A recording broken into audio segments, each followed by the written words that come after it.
Les damos la bienvenida a Aprende en Casa 3, un espacio en el que vamos a poder estudiar y divertirnos desde sus hogares. Hoy nos acompaña el profesor Francisco Javier Olivares. Bienvenido. ¿Cómo estamos, Juan Carlos? Muchas gracias. Bienvenidos, estudiantes en casa. Vamos a tener el gusto de estar con ustedes en esta clase de lengua materna español de quinto grado. ¿Están listos? Pues, comenzamos. Nos alegra muchísimo tener nuevamente el día de hoy al maestro en esta clase, como ya hemos comentado, de lengua materna de quinto. Como siempre, la presencia del maestro Francisco es un gran gusto para nosotros porque nos guía en nuestro proceso de aprendizaje. Gracias Juan Carlos. Niños y niñas que nos siguen desde casa, bienvenidos. Como siempre, es un gusto también para mí acompañarlos en este proceso donde todos aprendemos y nos enriquecemos. Claro que sí. El día de hoy no contaremos con la presencia de Ton, pero desde su casa estará muy pendiente del trabajo que realicemos.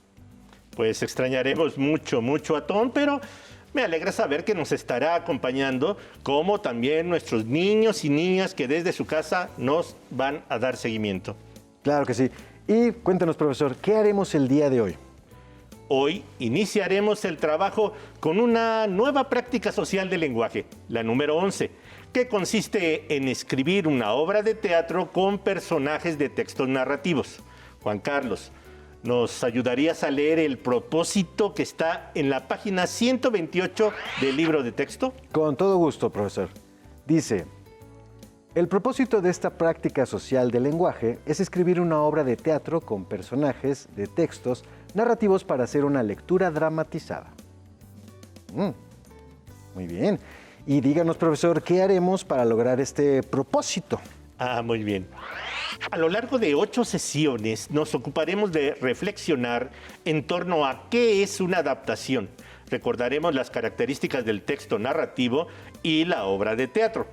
Elegiremos un texto narrativo para adaptar, realizaremos los pasos necesarios para hacer la adaptación, trabajaremos el borrador hasta el final, exacto, hasta la versión final, y para terminar, compartiremos nuestro texto mediante una lectura en voz alta. Me parece muy interesante, maestro. ¿Y con qué empezaremos el día de hoy, entonces? En esta clase conversaremos sobre las adaptaciones. Claro que lo conceptualizaremos, pero considero que la mejor forma de entenderlo es mostrando algunas adaptaciones de un texto narrativo de la tradición oral mexicana. ¿Cuál crees? La leyenda de los volcanes. Hacerlo nos permitirá reconocer qué elementos del texto fuente se conservan en una adaptación. ¡Qué interesante! Siempre los ejemplos ayudan a comprender mejor los conceptos. Así es, Juan Carlos. Y díganos, profesor, ¿qué vamos a necesitar para esta clase? perfecto, muy bien. Libro de texto de español, diccionario, cuaderno y lápiz o pluma para tomar nota. Pero sobre todo, su disposición y muchísimo ánimo. Muy bien, maestro Francisco. Pues sin más, comencemos. Entonces, Juan Carlos, ¿nos ayudarías a leer, por favor, La leyenda de los volcanes? Claro que sí, maestro, con muchísimo gusto. La leyenda de los volcanes. Las huestes del Imperio Azteca regresaban de la guerra, pero no sonaban ni los teponaxtles ni las caracolas. Ni el huehuetl hacía rebotar sus percusiones en las calles y en los templos. Tampoco las chirimías esparcían su aflautado tono en el vasto valle de la Náhuac, ni sobre el verde azul espejeante de los 5 lagos: Chalco, Xochimilco, Texcoco, Ecatepec y Tzompanco. El caballero águila, el caballero tigre y el que se decía capitán coyote traían sus rodales rotas y los penachos destrozados y las ropas tremolando al viento en jirones ensangrentados. Hacía largo tiempo que un grande y bien armado contingente de guerreros aztecas había salido en su conquista de las tierras del sur, allá en donde moraban los olmecas, los xicalanca, los zapotecas y los vixtotis, a quienes era preciso ungir al ya enorme señorío de la Náhuac. 2 ciclos lunares habían transcurrido y se pensaba ya en un asentamiento de conquista. Sin embargo, ahora regresaban los guerreros abatidos y llenos de vergüenza. Venía al frente de este ejército triste y desencantado un guerrero azteca que, a pesar de las desgarraduras de sus ropas y el revuelto penacho de plumas multicolores. Conservaba su gallardía, su altivez y el orgullo de su estirpe. Ocultaban los hombres sus rostros y corrían a esconder a sus hijos para que no fueran testigos de aquel retorno deshonroso. Las mujeres lloraban, menos una, que miraba con asombro al valiente guerrero azteca, que con su talante altivo y ojo sereno, quería demostrar que había luchado y perdido con buen lid contra un abrumador número de hombres de las razas del sur. La mujer palideció y su rostro se tornó blanco como el lirio de los lagos al sentir la mirada del guerrero azteca que le había jurado amor eterno. Se revolvió furiosa Xochiquétzal para ver con odio profundo al tlaxcalteca que le había hecho su esposa una semana antes, jurándole y llenándole de engaños, diciendo que el guerrero azteca, su dulce amado, había caído muerto en la guerra contra los zapotecas. Me has mentido, hombre vil y más ponzoñoso que el mismo Tzompectlácatl, que así se llama el escorpión. Me has engañado para poder casarte conmigo, pero yo no te amo, porque siempre lo he amado a él, y él ha regresado y seguiré amándolo para siempre. Para empezar, Xochiquétzal, lanzando 1000 denuestros contra el mentiroso tlaxcalteca, y levantando la orla de su huipil, echó a correr por la llanura, gimiendo su intensa desventura de amor. Su grácil figura se reflejaba sobre las irisadas superficies de las aguas del gran lago de Texcoco. Cuando el guerrero azteca se volvió para mirarla, la vio correr seguida del marido y pudo comprobar que ella huía despavorida. Entonces, apretó con furia el puño de la macana y, separándose de las filas de guerreros humillados, se lanzó en seguimiento de los dos. Detente y haz predicciones. ¿Qué pasará entre los guerreros y Xochiquétzal? Pocos pasos separaban ya a la hermosa Xochiquétzal del marido despreciable cuando les dio alcance el guerrero azteca. No hubo ningún intercambio de palabras, porque toda palabra y razón sobraban ahí. Hubo un duelo entre ambos guerreros. El tlaxcalteca defendiendo a su mujer y a su mentira. El azteca al amor de la mujer a quien amaba y por quien tuvo arrestos para regresar vivo a la náhuac. Al fin, ya casi al atardecer, el azteca pudo herir al tlaxcalteca, quien huyó hacia su país, hacia sus tierras, tal vez en busca de ayuda para vengarse del azteca. El vencedor por el amor y la verdad regresó buscando a su amada Xochiquétzal y la encontró tendida para siempre, muerta a la mitad del valle. Porque una mujer que había amado como ella no podría soportar la pena y la vergüenza de haber sido de otro hombre. El guerrero azteca se arrodilló a su lado y lloró con los ojos y con el alma, y cortó maravillas y flores con las cuales cubrió el cuerpo inanimado de la hermosa amada. Coronó sus sienes con las fragantes flores y trajo un incensario en donde quemó copal. Luego llegó el cenzontle, que imita el sonido de todos los pájaros, e inició un canto dulce de 400 trinos. Por el cielo, en nubarrones, cruzó Tlahuelpoch, que es el mensajero de la muerte. Cuenta la leyenda que en un momento dado se estremeció la tierra, tembló todo, se nubló el cielo y cayeron piedras de fuego sobre los 5 lagos. El cielo se hizo tenebroso y las gentes de la náhuac se llenaron de pavor. Al amanecer estaban ahí, donde antes era valle, 2 montañas nevadas. Una tenía la forma inconfundible de una mujer recostada sobre un túmulo de flores blancas. Otra, alta y elevada, adoptaba la figura de un guerrero azteca arrodillado junto a los pies nevados de una impresionante escultura de hielo. Desde entonces, esos 2 volcanes que hoy vigilan el hermoso valle de la Náhuac tuvieron por nombres Iztaccíhuatl, que quiere decir mujer blanca, y Popocatépetl, que se traduce por montaña que humea, ya que a veces suele escapar humo del inmenso pebetero. En cuanto al cobarde engañador tlaxcalteca, según se cuenta, fue a morir muy cerca de su tierra. También se hizo montaña cubierta de nieve y le pusieron por nombre Poyoatecatl, que quiere decir señor crepuscular, y posteriormente Citlaltépetl, o Cerro de la Estrella, y que desde allá lejos vigila el sueño eterno de los 2 amantes a quienes nunca podrá ya separar. Fuente: Jiménez Flores, Fabián, Bautista Vargas, Adrián Leticia, González Velasco, María del Carmen y Suárez Reinaga, Aida Araceli. compiladores. Leer y escribir en la vida, leyendas y relatos a media voz, México, CEP, INEA, 2005, páginas de la 7 a la 12. Muchas gracias, Juan Carlos. Ya dijimos que el texto es una leyenda. Ahora bien, estudiantes en casa, ¿recuerdan a qué género literario pertenece? Claro, maestro Francisco, al género narrativo. Muy bien, muy bien. Es una leyenda del siglo XIX que surge tras la independencia con el propósito de fortalecer la identidad nacional. Además, refuerza uno de los mitos que se han preservado sobre la conquista. Por ejemplo, la traición de los tlaxcaltecas a los mexicas, que mira el pasado como si los grupos originarios fueran como una hermandad, aunque no siempre fue así. Es más bien como lo han visto en su clase de historia. Había pueblos dominantes y pueblos tributarios. Conocer el contexto en que surgen los diversos tipos de textos permiten comprenderlos mejor para los diferentes puntos de vista con que se abordan. Muy bien, ahora veamos la adaptación que hizo Elizabeth Díaz López, una estudiante de primaria de La leyenda de los volcanes. La hizo a obra de teatro precisamente, y para representarla utilizó la técnica de teatro de sombras. ¿Saben ustedes cuál es? ¿En casa lo saben? Juan, ¿lo sabes? Sí, profesor, he visto algunas puestas de escena de este tipo y son presentaciones que consisten en la proyección de figuras a través de un fondo iluminado. Así es, Juan Carlos. Es muy fácil de realizar. Su origen se remonta a la prehistoria, cuando los hombres se reunían en torno al fuego y proyectaban con sus manos sombras en las paredes de las cavernas.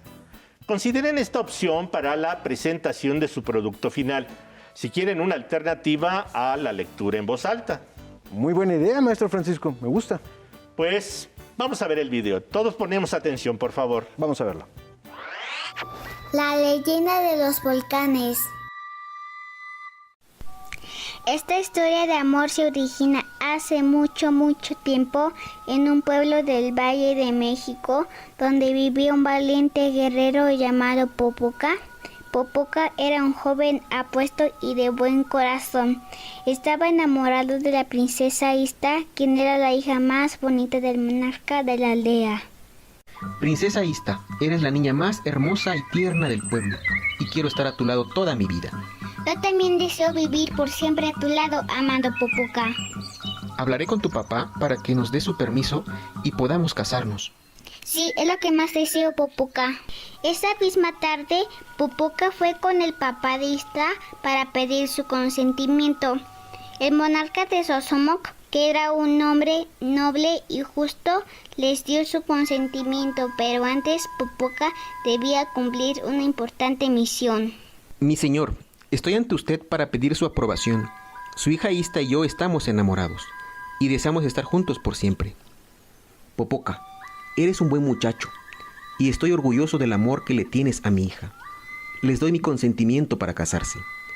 Pero debes saber que nuestro pueblo es amenazado por los aztecas. Tu deber ahora es proteger a Ista y a nuestro pueblo. Por lo tanto, deberás ir a pelear y defendernos. Cuando regreses podrás casarte con mi hija. Sí, mi señor, iré a pelear y regresaré con la victoria. Muy contento, Popoca corrió a contarle a Ista lo que su papá había dicho. ¡Ista! ¡Ista! ¿Qué pasó, Popoca? Tu papá nos dio su permiso para casarnos, pero antes debo ir a pelear en defensa de nuestro pueblo. Solo así podremos ser felices. Está bien, mi amado Popoca, que los dioses te protejan para que regreses pronto a mi lado. Al día siguiente, Popoca, acompañado de su ejército de valientes guerreros, fueron a la batalla. Los aztecas tenían el ejército más poderoso de la región. Les esperaba una batalla muy difícil. Al cabo de unas semanas, un guerrero deshonesto y celoso de Popoca regresó a la aldea para contar que habían sido derrotados. Una mentira que planeó luego de salir huyendo y abandonar a sus compañeros. Monarca de Xosomoc, hemos perdido, señor. Todos los guerreros han muerto, incluyendo Popoca. Solo yo puedo escapar. Pero qué terrible noticia. Mi pobre hija sufrirá mucho. Cuando Ista se enteró de la muerte de Popoca, se puso muy triste y enfermó. Fue tanto el dolor que sentía por la pérdida de su amado Popoca que cayó en un sueño eterno. Finalmente, después de varios meses, Popoca regresaba al pueblo. Popoca no se rendía tan fácilmente. Había conseguido la victoria. Además, el recuerdo de su amada Ista le dio fuerzas para ganar la batalla. Al llegar al pueblo, fue con el monarca para informarle de su victoria. Estaba muy contento y emocionado por ver a Ista. Mi señor, hemos regresado. Ganamos, mi señor. Ganamos. Derrotamos a los aztecas.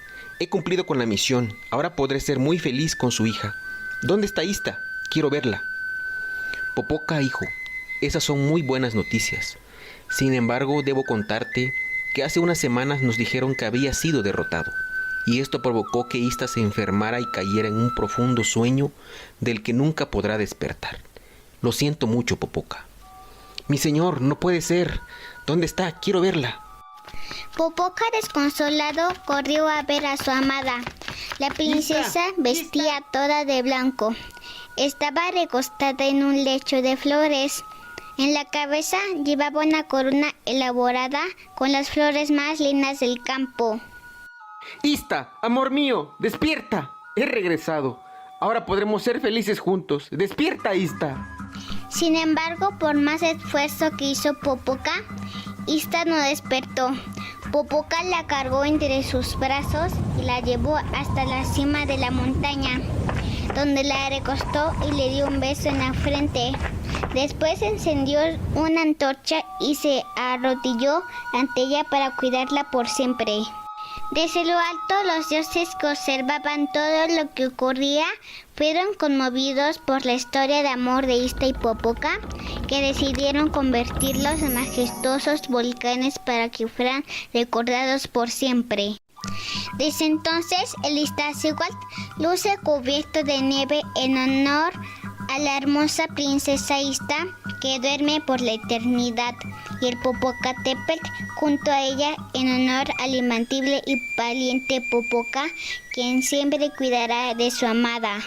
En la actualidad, estos dos volcanes se pueden admirar desde la Ciudad de México.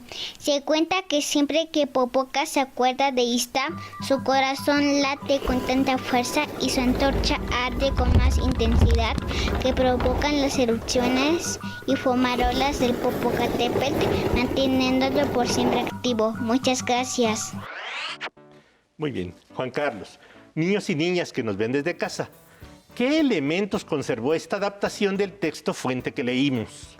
Bueno, se observan los elementos principales de la historia del inicio, ¿no? El desarrollo y el final, el momento histórico en el que sucede, la anécdota y los hechos más relevantes. Muy bien, Juan Carlos. Ahora, ¿qué elementos cambian? En casa, respóndanlo también. Bueno, pues se suprimieron hechos que quizás no se consideraban tan relevantes, así como personajes también. Bueno, y identifiqué que gran parte de la representación da mucho peso al narrador, aunque hubo partes del texto fuente que se transformaron en diálogos. Justamente, Juan Carlos, justamente. Y es normal que suceda. Quizá habría sido más enriquecedor quitar peso al narrador y contar la historia a través de los diálogos y las acciones de los personajes.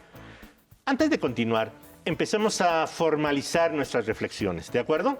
Me parece muy bien, maestro. Así podemos ir relacionando lo que ya observamos. Pongamos en común qué entendemos por adaptación, específicamente por una adaptación literaria. Bueno, les voy a decir que es aquella que consiste en convertir un texto de un género a otro, pero hay ciertas reglas que se deben cumplir, como preservar el sentido original de la historia del texto fuente, la anécdota, la trama y los personajes con todo y sus características físicas y psicológicas. Es decir, en una adaptación se busca representar los elementos que permiten identificar que el texto adaptado claramente deriva del texto fuente. Y justo esto sucedió con la adaptación que vimos en el video. Las variaciones u omisiones no afectaron la historia original. Así es. Hoy nos dedicamos a conocer y explorar aspectos generales de un texto fuente y vimos un ejemplo de cómo se adaptó a obra de teatro. Es importante para nosotros que tengan una idea clara del sentido y propósito de esta práctica social del lenguaje y sobre todo que puedan empezar a visualizar su producto final. Sí, me gustó mucho cómo a través de este ejemplo pudimos comprender qué es una adaptación y qué podemos esperar de nuestro trabajo en esta clase. Pues yo espero que nuestros niñas y niños que nos ven desde casa opinen lo mismo. La siguiente clase profundizaremos sobre los textos narrativos. Muchísimas gracias, maestro Francisco. Y gracias a ustedes allá en casa, no solo por acompañarnos, sino por su trabajo. Hasta mañana. Si te es posible, consulta otros libros y comenta el tema de hoy con tu familia. Si tienes la fortuna de hablar una lengua indígena, aprovecha también este momento para practicarla y platica con tu familia en tu lengua materna. Por hoy hemos terminado con De textos y adaptaciones de lengua materna español de 5º grado. Espero que lo hayan disfrutado tanto como nosotros. A continuación, historia. Nos vemos. Hasta la próxima. Pero antes, a movernos un poco.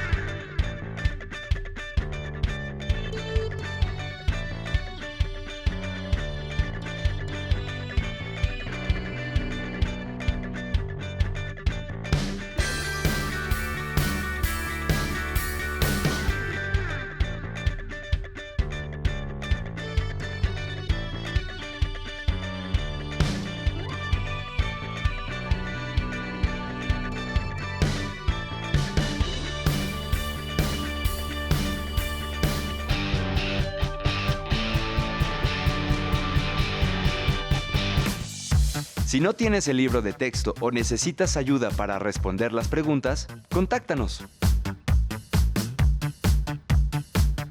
Contáctanos para apoyo pedagógico. Hay maestras y maestros de lunes a viernes de 8 a 20 horas en el teléfono 55 41 72 04 13 con 100 líneas.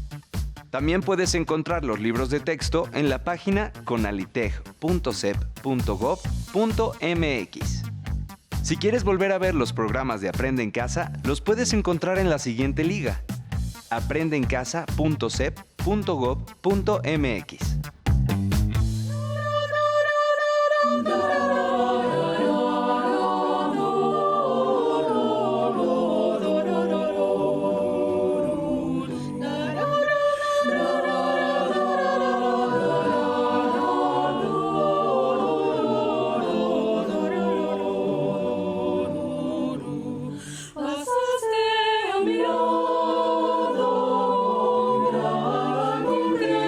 Diferente.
recuerdo la primera vez que vi germinar una plantita y en mi cabeza solo podía pensar qué tenía que pasar en él para que pudiera crecer.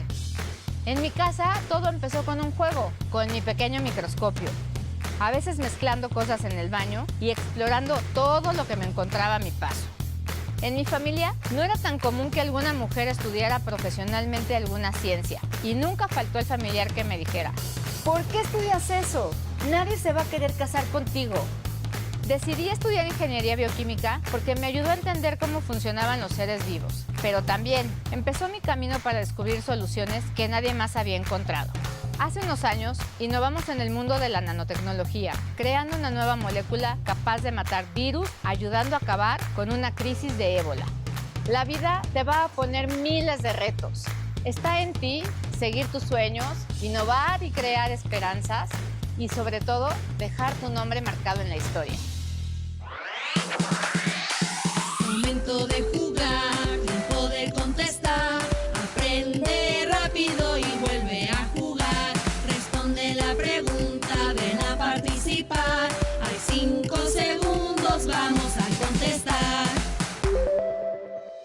Bienvenidos y bienvenidas una vez más a nuestra cápsula de Aprende Rápido. ¿Están listos y listas para probar sus conocimientos? ¡Sí! ¡Comencemos! La pregunta de hoy es de Historia de México. ¿Quién fue el primer presidente elegido conforme a la Constitución de 1917? A. Álvaro Obregón. B. Plutarco Elías Calles. C. Venustiano Carranza.